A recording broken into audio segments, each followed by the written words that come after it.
हमारे पूरे 10 विधानसभा में 100 कैंडिडेट चुनाव लड़ेंगे।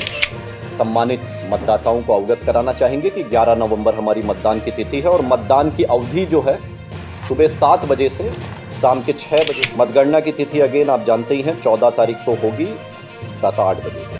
नमस्कार, आप देखना शुरू कर चुके हैं न्यूज़ फॉर पब्लिक और मैं हूं फैयाज। देखिए, मधुबनी ज़िले के 10 सीटों पर दूसरे चरण में मतदान है और मतदान की तिथि 11 नवंबर है, तो वहीं मतगणना की तिथि 14 नवंबर है, जिसको लेकर नामांकन की अधिसूचना 13 अक्टूबर को जारी की गई थी। नामांकन दाखिल करने की अंतिम तिथि 20 अक्टूबर थी। नामांकन पत्र जांच करने की तिथि 21 अक्टूबर थी। नामांकन पत्र वापस लेने की अंतिम तिथि 23 अक्टूबर थी। आपको बता दें कि बिहार विधानसभा आम निर्वाचन 2025 अभ्यर्थियों के नामांकन पत्र वापसी के अवसर पर मधुबनी समाहरणालय के सभा कक्ष में जिला निर्वाचन पदाधिकारी सह जिला पदाधिकारी आनंद शर्मा एवं पुलिस अधीक्षक योगेंद्र कुमार ने संयुक्त रूप से प्रेस को संबोधित किया। प्रेस को संबोधित करते हुए जिला निर्वाचन पदाधिकारी सह जिला पदाधिकारी आनंद शर्मा चुनाव के संबंध में क्या कुछ जानकारी दे रहे हैं, देखिए आप इस वीडियो में। जो फिगर हमारा बनता है अब 10 असेंबली कॉन्स्टिट्यूएंसीज में 129 नॉमिनेशन टोटल फाइल हुए थे 10 असेंबली कॉन्स्टिट्यूएंसी में, जो कि 31 हरलाखी में 17, 32 बेनीपट्टी में 11, 33 खजौली में 10, 34 बाबूवाड़ी में 12, 35 बिस्फी में 12, 36 मधुबनी में 21, 37 राजनगर में 9, 38 झंझारपुर में 13, 39 फुलपरास में 10 और 40 लौकहा में 14।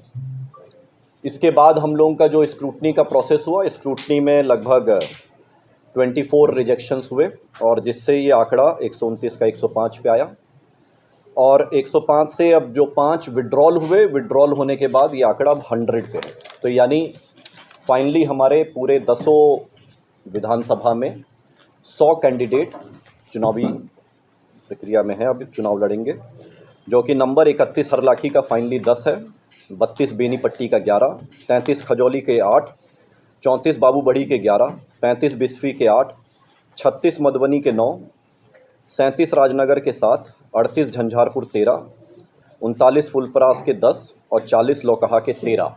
तो ये फाइनल कैंडिडेट हैं। इनका डिटेल पार्टी वाइज और इंडिपेंडेंट भी जो है, इनकी डिटेल जो है कॉपी आपको सबको हस्तगत कराया गया है इन सभी 100 कैंडिडेट्स का। अब हम लोगों का स्कैनिंग का काम ईवीएम का कंप्लीशन पे है और अब हम लोग आगे की प्रक्रिया जो रहेगी, जो 24 तारीख से हमारा 26 तारीख तक हम लोग ईवीएम जो हमारे संबंधित बजगरी है से निकाल के डिस्पैच सेंटर पर डिस्पैच किया जाएगा, जिसका एडवांस सूची सभी कैंडिडेट्स को और इलेक्शन एजेंट्स को हस्तगत कराया जा रहा है और सभी पॉलिटिकल पार्टी को भी इन्फॉर्म किया जा रहा है। कमिश्निंग हेतु जो है हम लोग अनुमान लगा रहे हैं, जो लगभग हमारे पास इंफॉर्मेशन है कि 31 अक्टूबर तक हमारे जो अभियंता है वो आ जाएंगे। उसके बाद हम लोग अग्रतर कार्रवाई उसमें एफएलसी की और बाकी कमिश्निंग की भी प्रोसेस शुरू होगा। तो अभियंता के योगदान के उपरांत हम लोग लगभग दिनांक 3 नवंबर से संबंधित विधानसभा हेतु निर्धारित डिस्पैच सेंटर पर कमिश्निंग का कार्य भी किया जाना संभावित है। वह डिपेंड करेगा उसके 1-2 दिन आगे पीछे से, जब हमारे अभियंता यहाँ पे पहुँच जाते हैं। उसमें जो हमारा सभी ईवीएम के कमिश्निंग स्थल हैं उनकी भी डिटेल आपको सभी को हस्तगत कराया गया है, ताकि आप सभी भी पत्रकार बंधु इससे अवगत रहें। जो हमारा बेसिकली सभी विधानसभा के डिस्पैच सेंटर है वही कमिश्निंग सेंटर के रूप में कार्य करेंगे। तो डिस्पैच सेंटर की भी सूची आपके पास है। डिस्पैच का कार्यक्रम जो है वो लगभग संभावित P-2 पे हम लोग मतदान दल एवं पुलिस पदाधिकारियों का योगदान, पार्टी का मिलान एवं मतदान सामग्री प्राप्त कराने का कार्य करेंगे। P-1 पर मतदान दल को ईवीएम, वीवीपैट एवं संबंधित स्पेशल पैकेट जो होता है उसको दिया जाएगा और PSL हेतु प्रतिनियुक्त पुलिस पदाधिकारी के साथ उनको मतदान केंद्र हेतु डिस्पैच किया जाएगा। यह आप सभी अवगत हैं कि चुनाव प्रचार मतदान समाप्ति के 48 घंटे पूर्व यानी दिनांक 9 नवंबर के अपराह्न 6 बजे तक ही रहेगा। मतदान की तिथि आप पुनः आप सभी के माध्यम से हम सभी सम्मानित मतदाताओं को अवगत कराना चाहेंगे कि 11 नवंबर हमारी मतदान की तिथि है और मतदान की अवधि जो है सुबह 7 बजे से शाम के 6 बजे तक हमारे सभी 3882 बूथों में सेम टाइमिंग है, 7 बजे सुबह से लेकर शाम को 6 बजे तक। मतगणना की तिथि अगेन आप जानते ही हैं 14 तारीख को होगी प्रातः 8 बजे से। जो हमारे पोल्ड ईवीएम जितने भी होंगे वो सभी पूरे 10 विधानसभा का हमारा सभी का जो है आरके कॉलेज रहेगा। सारे पोल्ड ईवीएम आरके कॉलेज में ही आएंगे और वही आरके कॉलेज ही हमारा सभी 10 विधानसभा का काउंटिंग सेंटर भी रहेगा। फाइनली जो अब हमारा 20/10/2025 को अंतिम एकीकृत मतदाता सूची फाइनल हुई, उस पर अब हमारे जो फाइनल इलेक्टरोल में जो अब हमारे मतदाता हैं जो अपने मताधिकार का उपयोग करेंगे इस पूरे मतदान की प्रक्रिया में, वह नंबर अब फाइनल हो जाता है 31,23,747। 31,23,747 गणमान्य मतदातागण जो है अपने मताधिकार का उपयोग 11 तारीख को करेंगे, जिसमें से पुरुष मतदाता 16,55,417 हमारे मेल मतदाता हैं और महिलाएं जो हैं उसमें 14,68,190 और थर्ड जेंडर 140 है। प्रेक्षक हमारे सभी 10 जनरल ऑब्जर्वर जिला में आ चुके हैं, अपनी जो भी उनके लीगल रिस्पॉन्सिबिलिटीज़ है इस पूरी प्रक्रिया में है उसका लगातार निर्वहन हो रहा है। और हमारे जो 10 असेंबली कॉन्स्टिट्यूएंसी पे एक पुलिस ऑब्जर्वर हैं वह भी जिला में हैं और 10 विधानसभा पे 3 एक्सपेंडिचर ऑब्जर्वर हैं वह भी इस समय जिला में, यानी हमारे 14 के 14 ऑब्जर्वर इस समय जिला में कार्यरत हैं और अपने सभी चीज़ों को लगातार विज़िट कर रहे हैं, देख रहे हैं और हम लोग एज अ टीम जो है उनके समन्वय के साथ कार्य आगे करते जा रहे हैं। उसी कड़ी में आज सुबह पोलिंग पार्टीज़ का जो है सेकंड रैंडमाइजेशन भी कंप्लीट हुआ ऑब्जर्वर्स के प्रेजेंस में। तो जो हमारे सभी ऑब्जर्वर हैं उनका डिटेल भी आपको दिया गया है, उनका जो मिलने का समय है, उनके मोबाइल नंबर, ये सारी डिटेल जो है अखबार के माध्यम से भी प्रकाशित की गई है और सोशल मीडिया के माध्यम से भी हम लोग प्रकाशित किए और अभी इस सूची में भी आपके माध्यम से सबको अवगत कराया जा रहा है।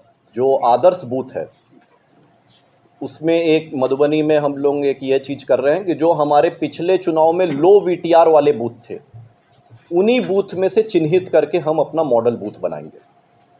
तो 3 मॉडल बूथ पर एसी रहेंगे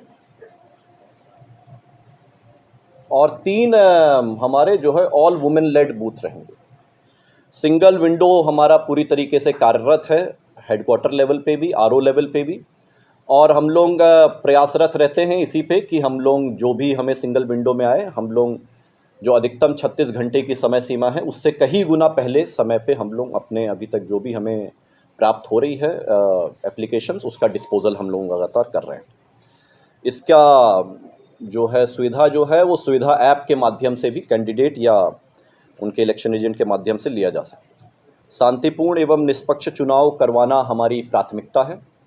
नियम संगत तरीके से जो माननीय election commission of India CO Bihar office से जितने भी विनिर्दिष्ट बिंदु हम लोगों को प्राप्त हो रहे हैं हम लोग लगातार उसके ऊपर सजग हैं और लगातार प्रतिदिन के हिसाब से बाउंड डाउन भी जितना हम लोग ने नोटिस किया है उसकी भी फिगर लगातार इम्प्रूव कर रहा है। 19,855 नोटिस के कंपैरिजन में लगभग 17,206 को बाउंड डाउन कर दिया गया है, जो लगभग 86% से ऊपर परसेंट है, जो कि एक बड़ा नंबर है कि प्रिवेंटिव एक्शंस के ऊपर प्रशासन पूरी तरीके से प्रतिबद्ध है और अन्य प्रक्रियाओं के जो प्रोसेस हमारा चल रहा है उसके साथ साथ हम लोग लगातार प्रिवेंटिव एक्शन पे भी लगातार हम लोग कार्य करते चले जा रहे हैं।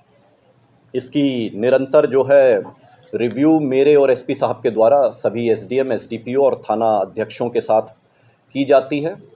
प्रत्येक दिन शाम को 7 बजे सभी 23 कोषांगों के साथ, सभी 10 आरओ के साथ प्रतिदिन मेरे द्वारा बैठक की जाती है और सभी बिंदुओं के ऊपर हम लोग बहुत डिटेल में एक एक चीज़ों को माइक्रो लेवल तक उसका रिव्यू करते हैं और एक एक चीज़ों के ऊपर अपनी चीज़ों के ध्यान बना के रखते हैं। एमसीसी उल्लंघन का अभी तक कोई भी मामला हम लोग के सामने नहीं आया है, उसकी फिगर शून्य है। एएमएफ को लेके हम लोग सभी बूथों पे अपना जो भी बाकी कार्य है उसको कंप्लीट कर चुके हैं और लगातार अभी और भी जो इनपुट हमें प्राप्त होता है उसके माध्यम से चीज़ों को और जोड़ते चले जा रहे हैं। अगर कहीं पे और छोटी छोटी चीज़ें और हम लोग दे सकते हैं मतदान केंद्रों पे, जो हमारे गणमान्य मतदाता गणों को आराम देगा, उनको सहूलियत पहुंचाएगा, उन कड़ियों को भी कंप्लीट करने में कोई हम लोग कसर नहीं छोड़ रहे। वेबकास्टिंग को लेके जो है हम लोग 22 तारीख से 25 तारीख यानी कल से हमारा प्रारंभ हो चुका है। फिजिबिलिटी टेस्ट जो है वो लगातार सभी जगह रोस्टर बिंदु के आधार पर हमारी वेबकास्टिंग की टीम कार्य ज़मीन पे कर रही है। और अगेन आप सभी के माध्यम से इस बार पुनः हम यह अवगत कराना चाहेंगे कि इस बार 100% मतदान केंद्र पे वेबकास्टिंग है, यानी सीसीटीवी कवरेज जो है 100% 3882 बूथों पे सभी पे भी वेबकास्टिंग की जा रही है और उसकी फिजिबिलिटी टेस्ट का कार्य अभी जिला में चल रहा है। पुनः अंत में आप सभी के माध्यम से हम सभी गणमान्य मतदाता गणों को पुनः यही अनुरोध करेंगे, विनम्र निवेदन करेंगे कि जिस हम लोग खुशी के साथ दिवाली का पर्व मनाएं, अब हम लोग जिस खुशी के साथ जो है लोक आस्था का पर्व छठ मनाएंगे, उसी जो है पूरे जोश के साथ और पूरे उमंग के साथ हम लोग अपने लोकतंत्र के सबसे बड़े महापर्व को 11 नवंबर को मनाएं। बाकी महापर्व इसको इसीलिए कहा जाता है क्योंकि बाकी पर्व तो हमारे हर धर्म के हर साल आते हैं, लेकिन ये 5 साल में एक बार ही आएगा और ये 11 नवंबर को ही है। तो इस महापर्व को कृपया करके सभी बहुत उत्साह से मनाएं और सभी मतदाता ज़्यादा से ज़्यादा संख्या में आके अपने जो सबसे बड़ी आपकी जिम्मेदारी है लोकतंत्र में उसका निर्वहन करें। पूरा प्रशासन पूरी प्रतिबद्धता के साथ एक एक बिंदुओं के ऊपर बहुत मजबूती के साथ कार्य कर रहा है और आप निर्भीक होकर जिसको भी आपको मतदान देना है आप एकदम ये अपने मताधिकार का उपयोग करिए और 11 नवंबर को अवश्य सभी लोग जो है भारी मात्रा में आके अपना मताधिकार का उपयोग करें। यही मैं जिला निर्वाचन पदाधिकारी जिला पदाधिकारी के नाते आप सभी से विनम्र अनुरोध करता हूँ। धन्यवाद।